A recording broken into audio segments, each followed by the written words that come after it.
मित्रों, मैं आप सभी को यहाँ पर ज्ञानवर्धक हिंदी कहानी सुना रहा हूँ। गंगा नदी गोमुख से निकलकर उत्तरांचल के कुछ दूर तक जाह्नवी के नाम से भी जानी जाती है।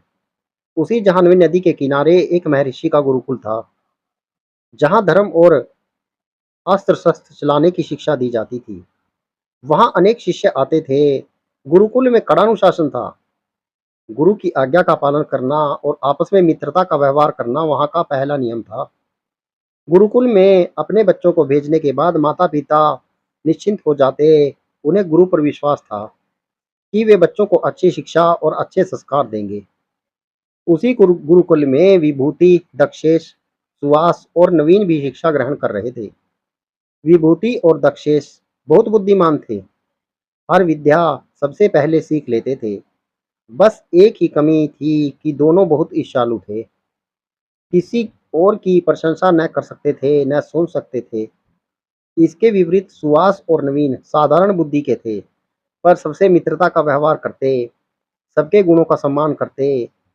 सुहास और नवीन ने अपने साथियों को समझाने का बहुत प्रयास किया, पर सब व्यर्थ।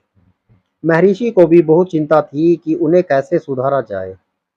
वे दोनों बालकों में अहंकार और ईर्ष्या की भावना को खत्म करना चाहते थे, पर उचित अवसर नहीं मिल रहा था। जाह्नवी नदी के दूसरे किनारे पर एक बस्ती थी। वहाँ एक जिम्मेदार थे, जिनकी शिक्षा दीक्षा इसी गुरुकुल में हुई थी।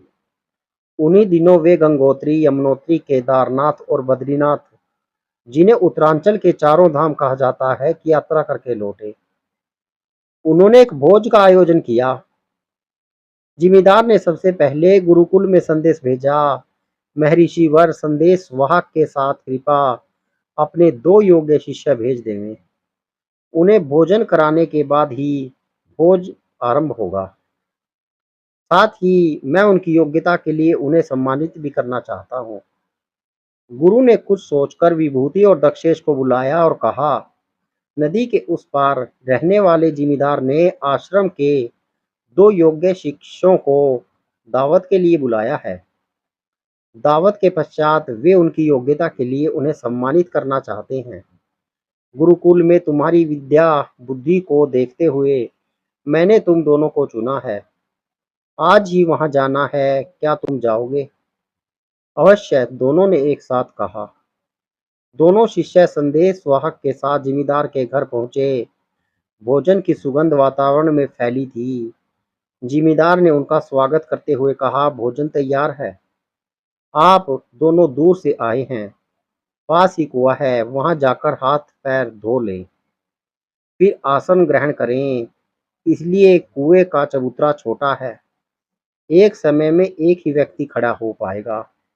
अतः आप में से पहले एक जाए, फिर दूसरा।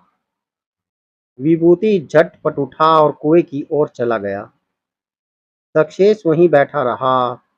जिमीदार ने दक्षेश से पूछा, जो कुएं की ओर गए हैं, सुना है वे गुरुकुल के शिष्यों में सबसे श्रेष्ठ हैं और बहुत बड़े विद्वान हैं। विद्वान? किसने कहा आपसे कि वह विद्वान है? अरे वह तो खच्चर है, पूरा खच्चर, दक्षेश क्रोध में बोला। यह सुनकर जिमीदार ने कुछ नहीं कहा। थोड़ी देर बाद दोनों शिष्यों को भोजन के लिए बुलाया गया। जब वे खाने के लिए बैठे तो उनके सामने जानवरों का भोजन, भूसा, हरी घास और चने का दाना परोसा गया। उसे देखते ही दोनों क्रोध में उबल पड़े। आपने हमें क्या जानवर समझ रखा है, जो खाने के लिए घास फूसा दिया? चिल्लाते हुए दोनों शिष्य क्रोध में पैर पटकते तेजी से वहां से बाहर निकल पड़े। वे लगभग दौड़ते हुए गुरुकुल पहुंचे और सारी घटना महर्षि को बताई। अभी बात पूरी भी नहीं हुई थी कि पीछे से जिमीदार का संदेश वहां हाँफता हुआ पहुंचा। उसने महर्षि से क्षमा मांगते हुए कहा, गुरुवर क्षमा करें, कहीं कुछ समझने में भूल हो गई। जिमीदार स्वयं आते, पर हवेली मेहमानों से भरी है, इसलिए नहीं आ पाए। आप शिष्यों को पुनः भेज दो। मैं उन्हें लेने आया हूँ। बिना शिष्यों के भोजन कराए अन्य मेहमानों को भोजन नहीं परोसा जाएगा।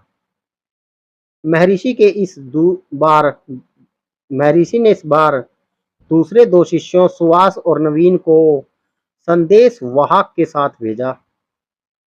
वे दोनों जिमीदार के यहाँ पहुंचे तो जिमीदार ने उनसे भी बारी बारी कुएं पर जाकर पैर धोने के लिए कहा। नवीन कुएं की ओर गया। सुहास को अकेला देखकर जिमीदार ने वही बात फिर कही।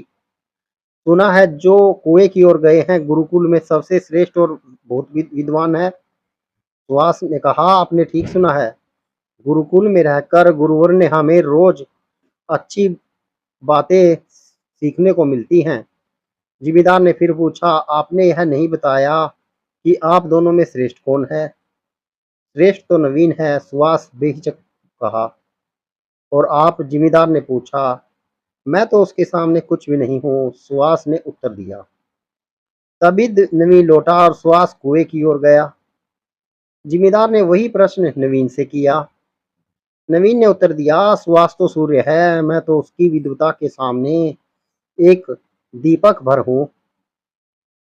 जिमीदार उसके उत्तर से संतुष्ट हुए और दोनों का यथोचित सत्कार किया। दक्षिणा में उन्हें 5-5 गायें पुरस्कार स्वरूप चांदी की खड़ाउएं भेंट की।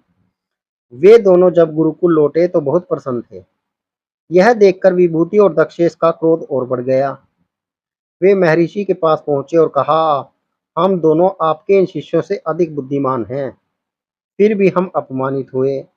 आप सब जानकर भी चुप हैं और नवीन एवं सुहास की प्रशंसा कर रहे हैं।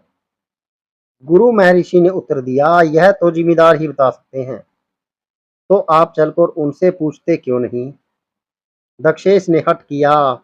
महर्षि चारों शिष्यों के साथ लेकर चल पड़े। जिमीदार ने दौड़कर गुरु की आगवानी की और चारों शिष्यों को आसन दिया। महर्षि ने आने का कारण बताते हुए कहा, वत्स, आपने शिष्यों के साथ भेदभाव क्यों किया। दक्षेश और विभूति का कहना है कि उनका अपमान हुआ है। आपको इसका उचित कारण बताना ही होगा, अन्यथा। जिमीदार ने गंभीर स्वर में कहा, महर्षि, मैंने आपसे 2 सुयोग्य विद्वानों को भेजने का आग्रह किया था, पर आपने मेरे यहाँ बैल और खच्चर भेज दिए। जब मैंने आपके पहले भेजे हुए शिष्य से प्रश्न पूछा तो इन्होंने एक दूसरे को यही परिचय दिया।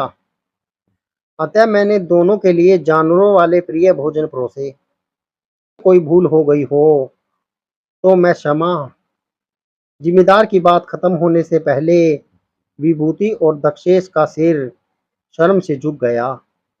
उन्हें अपनी भूल महसूस हुई। उन्होंने जिम्मेदार से क्षमा मांगी। तब गुरु महर्षि ने कहा, अहंकार और ईर्ष्या के कारण तुम दोनों में प्रेम नहीं है, पारस्परिक सद्भावना नहीं है। इसी कारण तुम दोनों योग्य होकर भी अयोग्य सिद्ध हुए और सभा में अपमानित हुए। वही सुहास और नवीन तुम दोनों की अपेक्षा कम योग्य हैं, पर वे विनम्र, शिष्ट और एक दूसरे के प्रति मित्रता का भाव रखते हैं। इसी कारण आज यहाँ सम्मानित हुए।